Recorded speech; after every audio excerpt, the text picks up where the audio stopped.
Hello and good morning. Welcome back to another brand new Star Trek Discovery review. It's Thursday, so let's get into it. Episode 7. What did I think of it? Overall, it has its positives, but I have some negatives. Um, and I'm going over the negatives in my head. I'm like, okay, is it because of A or is it because of B? So let's get into it. This episode is, well, it's not filler. It's definitely not filler because things happen that progress the plot. After the end of last week's episode, we get word that Maul and Locke have been captured, and so that's what this episode is about. Discovery jumps to the where the Lockerin is to get Maul and Locke because they set out a courier SOS in hopes that some courier would help them. But in the end, they end up in Discovery's med bay. We get the return of Nom, which I'm happy about because I like Nom, and I like Nom in season 2 and season 3 of Discovery, and so I'm happy that we get her back because I was looking at the promo picture that I see, and I was like, is that Nom? I'm like, yeah, that is Nom, and it's great to see her back and be as amazing as she was in early seasons. So there is an A and a B plot. The A plot is, of course, dealing with Maul and Locke when the Breen show up, or at least part of the Breen hierarchy shows up. And the B plot is figuring out the next clue. So we'll talk about the A plot. So um, Locke is dying, and because he's Breen, and because of how secretive the Breen have been in the past, there's not a lot that they can really do because they don't understand Breen physiology. But there was something of Breen that was taken from post Dominion War or pre Dominion War, whichever way it was, and it then so they beam to Fed HQ to repurpose that in a way to hopefully heal Locke. But it turns out that the Breen are coming because I guess they heard the SOS, knew obviously of Maul, and then of course Locke. And it is the uncle of Locke who wants to use him to vie for power amongst the Breen, because the Breen, I'm not gonna lie, when they were explaining it, that since the Breen Emperor died, it's a bunch of these different factions vying for power. Reminded me of the Klingons a bit. When one Chancellor dies, all the Klingon houses are vying to become the new Chancellor, essentially. We've seen episodes depict that in Star Trek: The Next Generation. Um, and so that's what it reminded me of. So Burnham's trying to figure out why would the Breen have this Eirgah on him and why they would be coming for him, and then she figures out that he is of royal descent.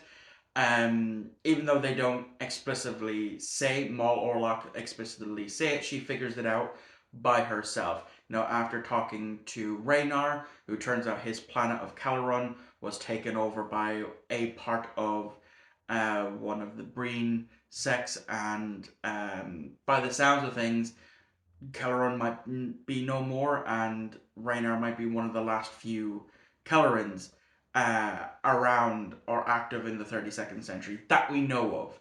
That's just what I got from that. And so they try to come up with a way to bring peace with, so that way they don't go directly to war with the Breen, and don't hand over Maul and Locke, because if they hand over Maul and Locke, they're going to reveal the progenitor tech to them and give them that information, and that's what's going to start them on that path. They also, Burnham also finally gets the book that was from Vrelic, the Romulan, from all the way in episode one. So they use what um what Raynar told of this other person in the that's vying for power within the Breen to use that as a bargaining chip. But then Maul and Locke are trying to devise a way to escape.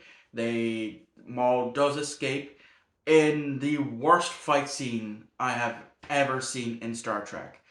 And that's saying something, because of the 60s Star Trek. And I love 60s Trek. I love the fight scenes in that it was done. The 60s fight scenes are way better than this fight scene because it was just dizzying, doing shots for no apparent reason, slowing down shots as well, and it just wasn't great. I'm not gonna lie, it was not great. Eventually she goes off, and then but Locke, in order to make that happen, he injects himself with more of the medicine that's helping him, and eventually that unfortunately leads to his death.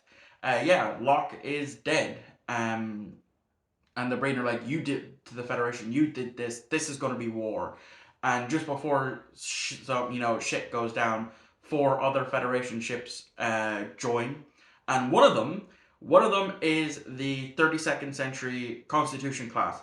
Some people call it the Kirk class, but it is the new Constitution 32nd century class, and it is one of my favorites because out of all the 32nd century ships, none of them look great, except for maybe Discovery and the 32nd century Constitution class, and maybe the Voyager J.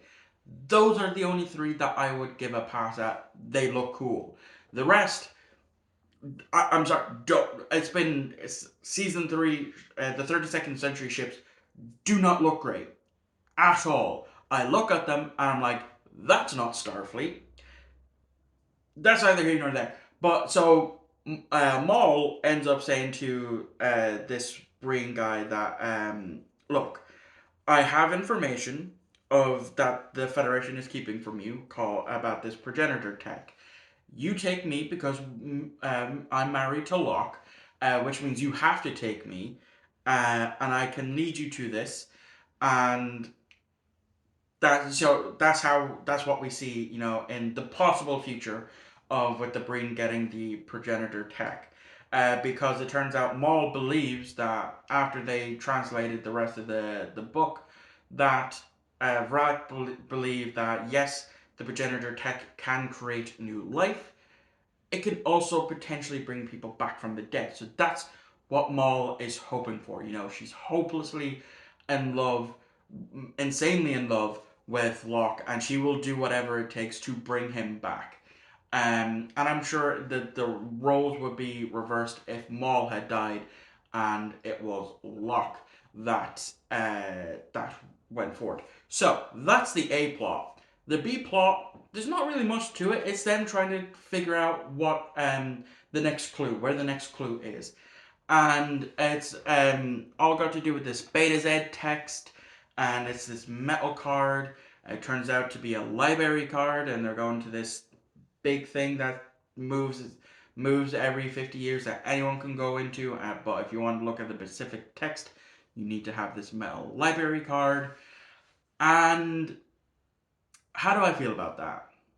Well, it's been seen before in early in season 3 of Discovery with whatchamacallit, where Nom ended up being stationed out for a period of time, um, with all these different seeds, So that's familiar. Um, so yeah. Now, why am I thinking? What am I thinking here? Going back to what I said at the beginning of this video, and that is exactly what I said at the end of last week's episode. I'm actually kind of struggling now with this season. Whilst yes, this episode was great, in certain aspects of it, I'm happy to see Nom. I was happy to see Tig Notaro again because I loved her character of Jet Reno. Um, it's just like I said at the end of last week's review. Maul and Locke, whilst yes, it moved forward the plot this episode, um, if they weren't initially a part of this season at all, it wouldn't change anything. You know, Burnham would, Discovery would still, they would actually have the journal from the get go. They would have, gotten all the clues, no problem. The Breen wouldn't be a thing. Buck he probably would have still been on the ship, but he wouldn't have, all that much to do, and it would probably still end the way it's going to end in with this. Also, I have to keep reminding myself that when they were filming this, while they were working on this, it wasn't intended to be the final season. It was after they filmed it that we know that it's the final season. So I need to keep reminding myself of that to, not go full negative on it, because I love Discovery. I've said it in several videos. I am a Discovery apologist. I've loved Star Trek Discovery since season one. You know, I even have part of the Discovery theme song as my phone's ringtone. That's how much I love Discovery. Um, but I am struggling. Like I was towards the end of season four, I am starting to struggle, especially since there's only 3 weeks left to wrap up this story. I don't know. I don't know. I think, and like it is gonna suck. I do see this being another Enterprise. Where when Enterprise came out, everyone hated it. Well, not everyone, but a vast majority of Star Trek fans hated it and said it was shit. And then it wasn't until Discovery started to come out that people started to change their opinions on that. I think that's gonna what will happen with Discovery. It's unfortunate that this is the final season. Because a lot of people are watching this as if it, in the minds that this is the final season, but this wasn't supposed to be, you know. So that's what I'm struggling with. That's what I need to keep reminding myself of. Um, Overall, I am looking forward to seeing how this all resolves. If it resolves, great. But yeah, to say that I'm not struggling would be a lie. You know, it's a great episode. I enjoyed it. But again, you take Maul and Locke out of the equation from the get go, and the story does not change. The only thing that changes is the Breen involvement and Buck having something to do. That's it. Aside from that, beat for beat, the past 7 episodes, except for episode 7, happens the way it does. You know? Um, so yeah, let me know what you thought of this episode in the comments down below. And let me know what you thought of, what I just talked about a bit towards the end. Also, let me know what you think of my new setup. I know it's going to sound a bit echoey because of the way I have it set. I'm literally, my voice is booming off of an open door.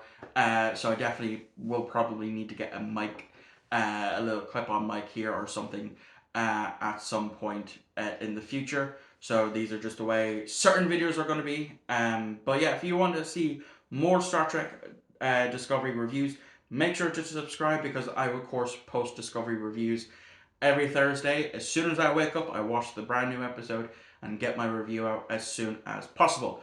So with that being said, thank you all for watching. I hope you enjoyed. Join me tomorrow as we continue on my trilogy month.